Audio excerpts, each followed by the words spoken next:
넉넉한 도나우강이 반겨주는 곳. 중부 유럽의 심장 헝가리다. 인구가 1,000만 명이 채 되지 않는 헝가리는 여행객들로 늘 활기가 넘친다. 그리고 부다페스트. 그 이름만으로도 설레는 이곳은 헝가리의 수도다.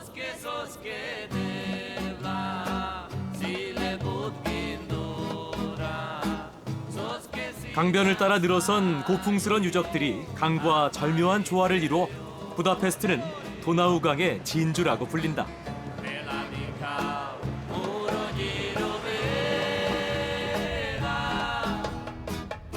도나우강의 명물, 강물을 가르는 수륙 양용 버스가 반겨준다. 세첸이 다리는 언덕인 부다 지구와 평지인 페스트 지구를 연결해주는 헝가리 최초의 다리다. 저만치 보이는 건 바로 부다 왕궁이다.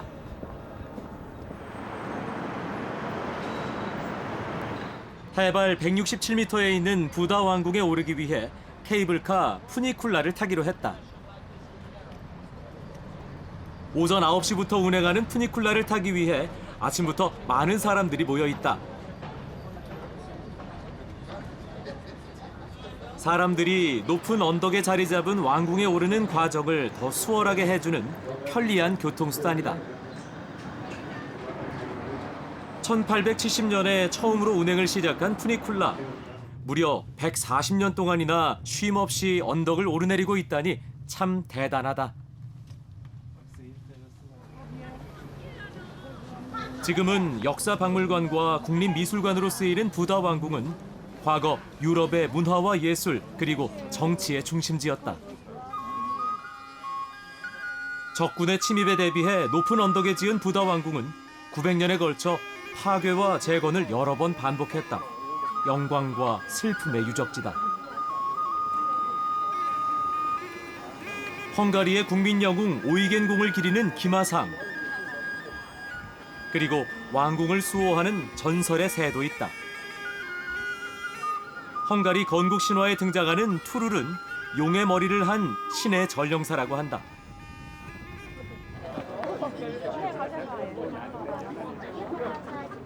언덕인 부다 지역에서도 상대적으로 높은 곳이라 여기서는 평지인 페스트 지역을 한눈에 감상할 수 있다. 그래서 늘 헝가리의 정취를 한껏 즐기려는 여행객들로 가득하다. 도시는 저 고고한 도나우강을 기준으로 서쪽 부다와 동쪽 페스트 지역으로 나뉘어 있다가 1872년에 합해지면서 중부 유럽 최고의 관광 명소가 됐다.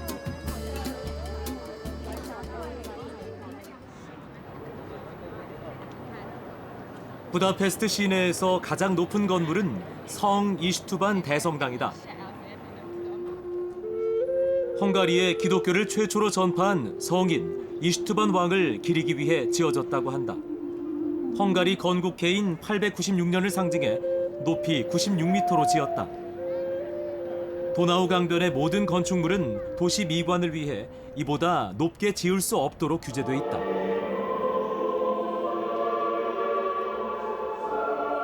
성당 안으로 들어갔더니 마침 미사가 집전되고 있었다.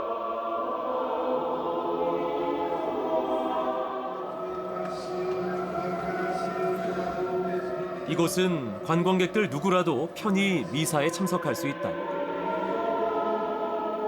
성당 곳곳에 새겨진 벽화와 조각상들은 헝가리 당대 최고 예술가들의 작품이다.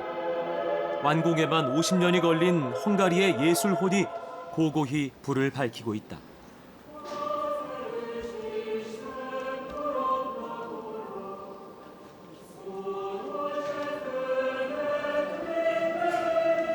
미사 후 사람들이 가는 곳으로 따라가 봤다. 성당 한쪽에 마련된 특별한 공간은 신성한 오른손 예배당이다.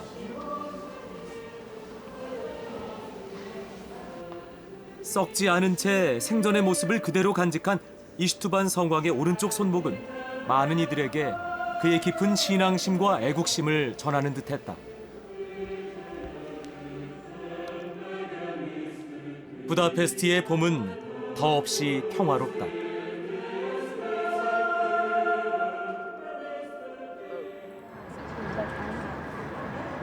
도나우 강변엔 리버크루즈 선박이 즐비하다. 나도 강을 따라 배로 움직이는 리버크루즈 여행을 해보기로 했다.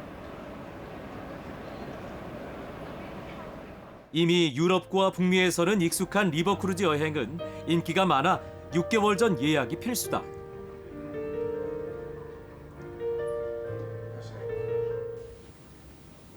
여행객을 위한 최고의 시설과 완벽한 서비스를 자랑하는 리버크루즈는 그야말로 움직이는 거대한 호텔이라고 할 수 있다. 이동 수단에서 숙박까지 할 수 있으니 짐을 옮겨야 하는 번거로움도 없다.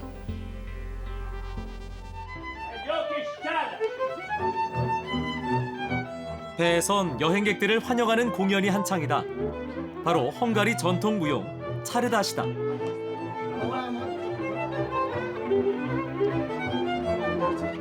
헝가리 특유의 정열적인 춤과 흥겨운 선율이 앞으로의 여행을 더욱 기대하게 만든다.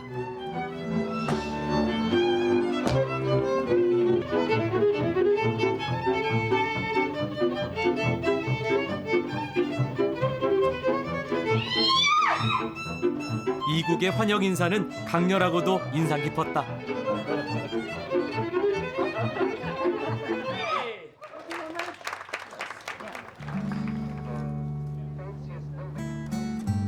도나우 강도 어둠에 잠기는 시간. 부다페스트에 밤이 깃들었다.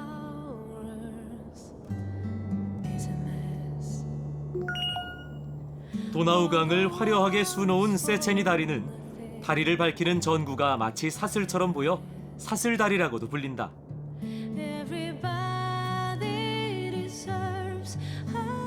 파리, 프라하와 함께 유럽의 3대 야경 도시로 꼽히는 부다페스트. 부다페스트의 밤은 진정 낮보다 아름답다.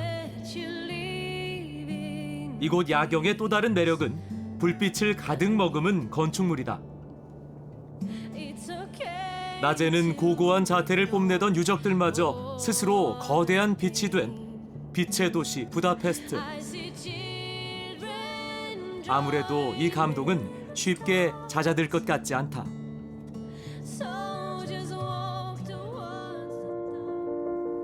이렇게 여행의 첫날 헝가리의 밤과 이별을 했다.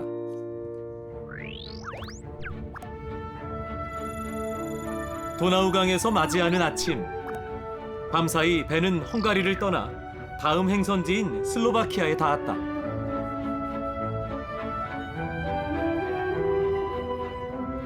승객들이 잠든 밤에 국경을 지나고 도시로 이동하는 리버크루즈는 아침 식사 후 9시면 모두 하선한다. 오늘은 또 어떤 여정이 기다리고 있을까?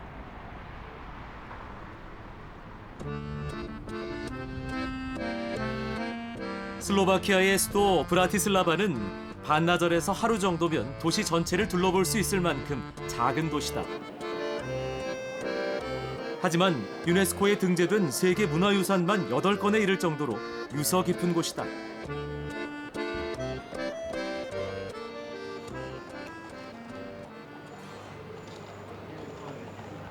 고풍스런 거리를 걷다 보면 브라티슬라바 여행의 시작점이라 할 수 있는 미카엘 스탑을 쉽게 발견할 수 있다. 구시가지로 통하는 4개의 성문 중 현재까지 유일하게 남은 성문과 탑에는 대천사 미카엘이 용을 탄 형상을 하고 있다. 지난 1993년 체코와 분리된 슬로바키아는 체코에 비해 상대적으로 경제 발전이 더뎠다. 하지만 이런 상황은 슬로바키아 고유의 모습을 지킬 수 있는 근간이 되기도 했다. 화려하진 않아도 도시는 충분히 매력적이다. It's very nice. I just arrived, but I think it's very nice and I really like it. Yeah. Why? Because it's beautiful and there are like lots of places to visit and see. I really like it. Yeah. 관광 자원이 부족한 슬로바키아는 개성 넘치는 조각들로 신의 한 수를 두었다. 맨홀에서 고개를 내밀고 사람들을 훔쳐보는 브라티슬라바 최고의 인기남 추민. 거리에 재치 있는 예술품 하나도 여행객들에겐 새로운 활력이 된다.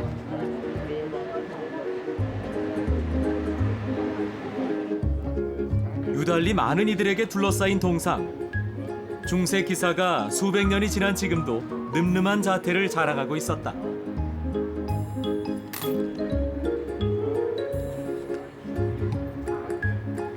거리의 행위 예술가와 나누는 따뜻한 인사. 이렇듯 여행은 작은 것 하나에도 든든해진다.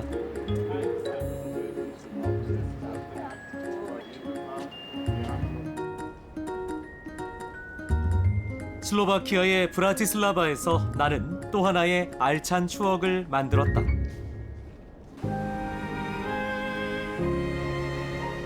강과 배는 쉼없이 여정을 함께한다.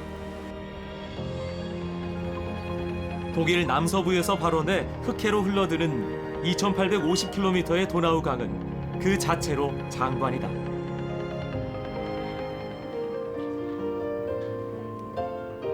봄의 도나우 강은 더욱 반짝인다.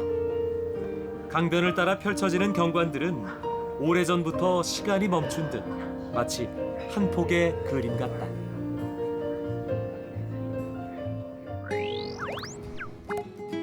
도나우강의 정취를 만끽하는 동안 다음 행선지에 이르렀다. 조용하고 단아한 분위기와 현대적이고 세련된 건축물이 조화를 이루는 오스트리아다.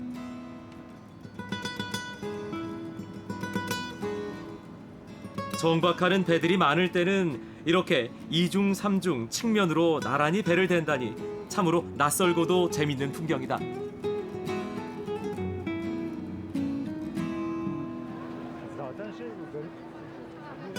세계적인 악성들의 고향. 오스트리아의 수도 빈에 도착했다. 오스트리아 전역에서 쉽게 볼 수 있는 성 3위탑은 빈의 인구 3분의 1의 목숨을 앗아간 흑사병의 종식을 기념해 3위일체에 신께 감사드린 탑이다.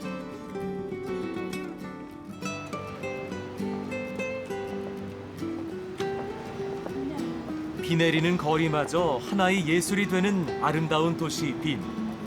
나는 서둘러 발걸음을 옮겼다.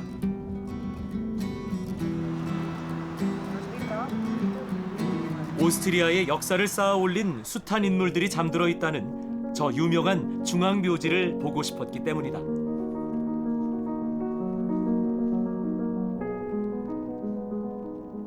시내 5곳에 흩어져 있던 유명인들의 유해를 모은 중앙묘지 역사는 거의 150년이 다 돼간다.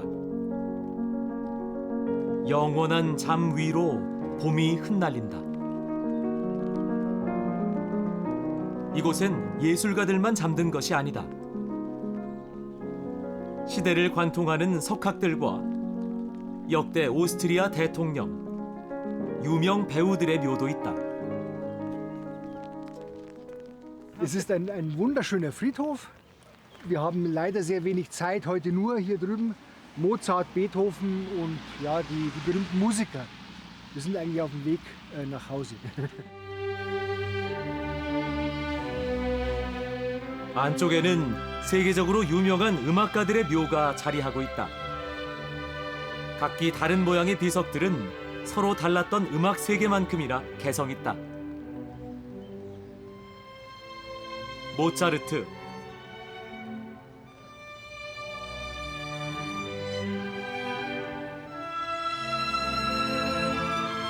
슈베르트,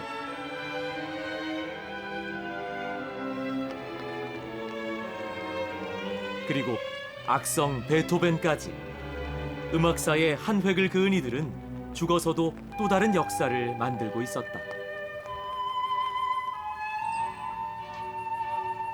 비록 음악은 없지만 예술혼이 가득한 이곳에서 사람들은 사색하고 새로운 영감을 얻는다.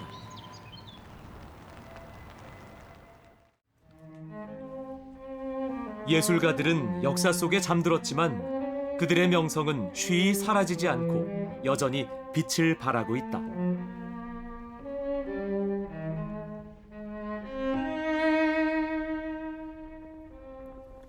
차를 타고 30분가량 달려간 곳은 베토벤의 마지막 거처, 베토벤 유서의 집이다.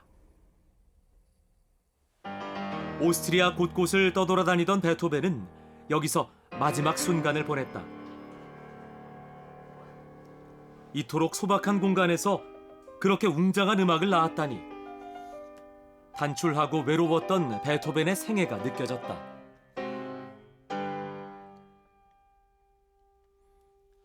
어느 날 귀가 멀어진 탓에 집 근처 성당의 종소리가 더 이상 들리지 않는다는 걸 깨달은 베토벤은 크게 절망하며 이곳에서 유서를 쓰고 두문불출했다고 한다.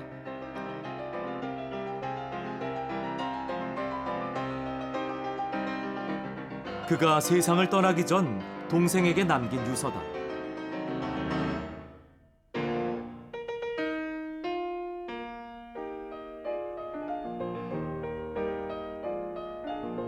쓸쓸하고 고통스러웠던 죽음은 사후 머리카락의 성분 검사를 통해 사인이 납중독으로 밝혀지기도 했다.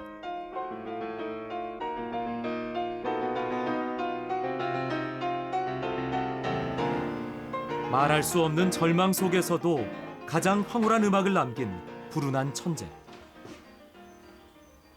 Firstly, because my wife is pianist, so Pianist? yes, it's very emotional to be in the one of the house of Beethoven. 베토벤은 마지막까지 창작열을 불태웠다.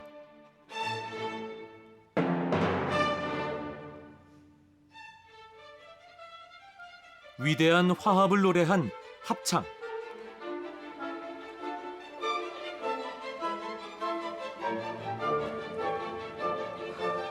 베토벤은 이 시대 우리들에게 평화와 위로의 말을 건네고 있었다.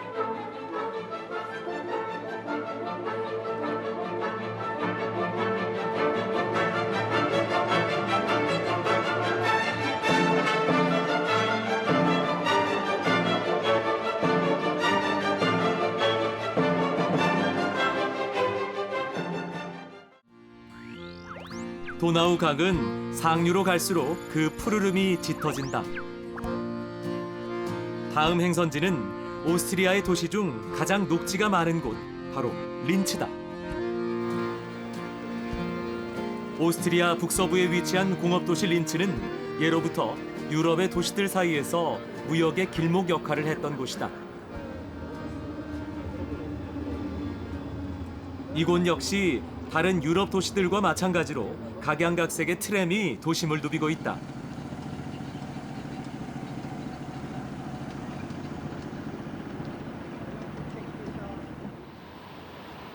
퀘스트링베르크 산에 오를 계획이었던 나는 기존 트램과는 다른 새로운 트램을 타보기로 했다. 내부는 여느 트램과 다름이 없지만 시내에서 점점 멀어지더니 이내 푸르른 녹지가 펼쳐진다.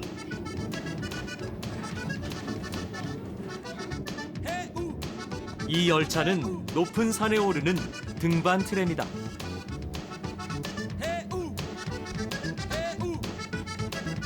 등반 트램은 험준한 산악지대가 많은 린츠의 지형적 특성과 성을 지을 때 산이나 바위를 훼손하지 않고 지으려는 유럽인들의 친환경적 소신이 결합된 린츠의 필수 교통수단이다.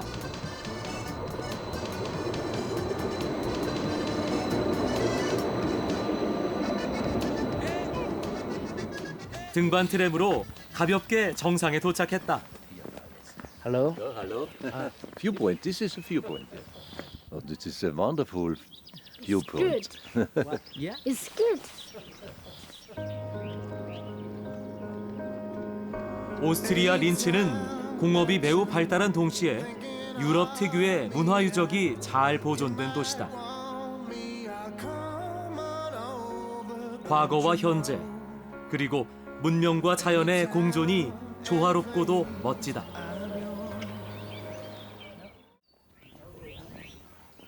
특히나 아이들이 많은 이유가 있었다. 퀘스트링베르크 산 정상에 아이들을 위한 특별한 공간이 있다고 해서 찾아가 봤다. 평범하지 않은 인형들이 마치 가이드처럼 방향과 길을 알려주고 있다.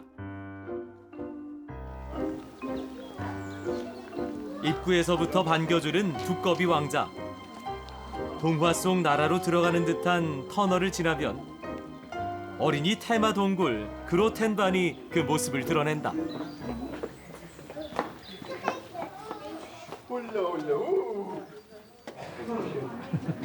이 놀이동산의 마스코트는 두꺼비다. Vorne. 안으로 들어가 보니 그로텐반의 상징 동굴 열차가 대기 중이다. 아이들의 얼굴엔 설렘이 가득하다. 이 열차의 전실은 슐로스베르크 그로텐반. 제2차 세계대전 당시 연합군의 공습을 피한 물자 수송은 물론 4만 명의 대피 공간으로 마련한 동굴 철도가 지금은 동화 나라를 여행하는 꼬마 열차로 활용되고 있다. 열차가 출발하면 어두운 동굴을 밝히는 주인장들을 만난다. 개성 넘치는 다양한 직업의 요정들이 아이들을 반겨주는데 새삼 요정들도 끊임없이 일을 해야 하는지 문득 궁금해졌다.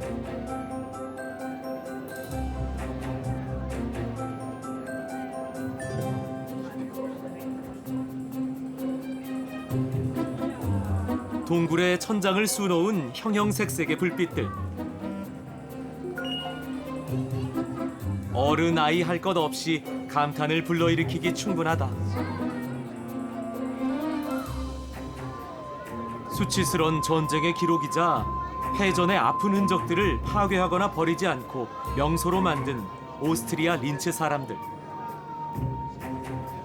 발상의 전환은 이렇게 색다른 추억을 선사하고 있다. 아마 이 아이들은 부모가 돼 또 아이들과 이곳을 찾을 것이다.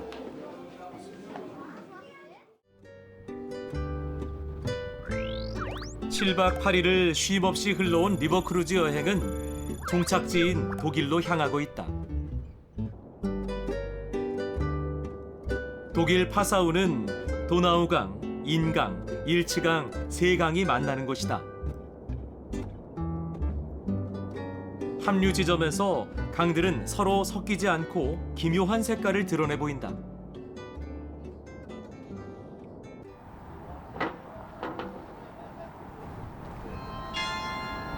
먼저 파사우 시청사를 둘러보기로 했다.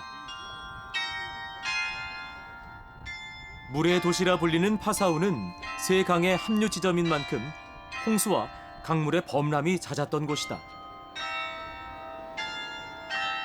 시민들에게 위험을 알리던 종소리가 아름다운 연주로 되살아나는 이곳에서 파사우시의 웅장한 역사를 감상할 수 있었다.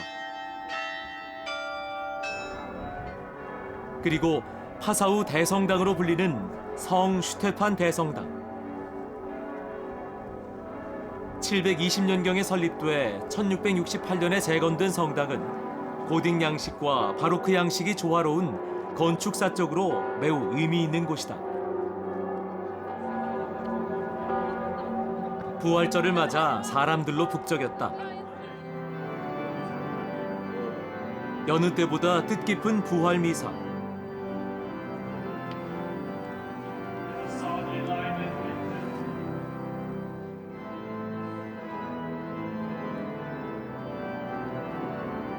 천장엔 프레스코화가 가득하다.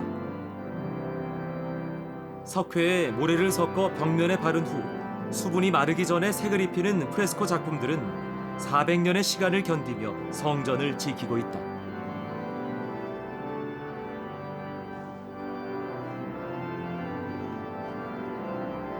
성당 곳곳에는 성당의 보물을 그대로 재현한 작품들이 화려함의 극치를 보여주고 있다.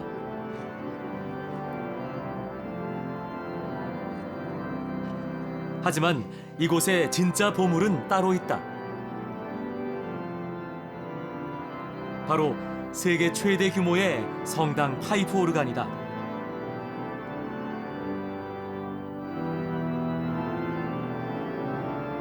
총 223개의 레지스터와 17,794개의 파이프로 이루어진 오르간은 천장과 벽 안쪽에까지 파이프가 내장돼 그 울림이 대단하다.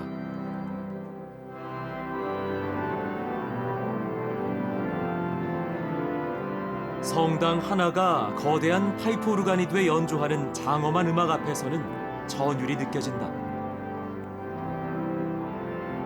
도나우강의 노래는 멈추지 않는다. 나의 여행도 이 강에서, 이 길에서 계속될 것이다.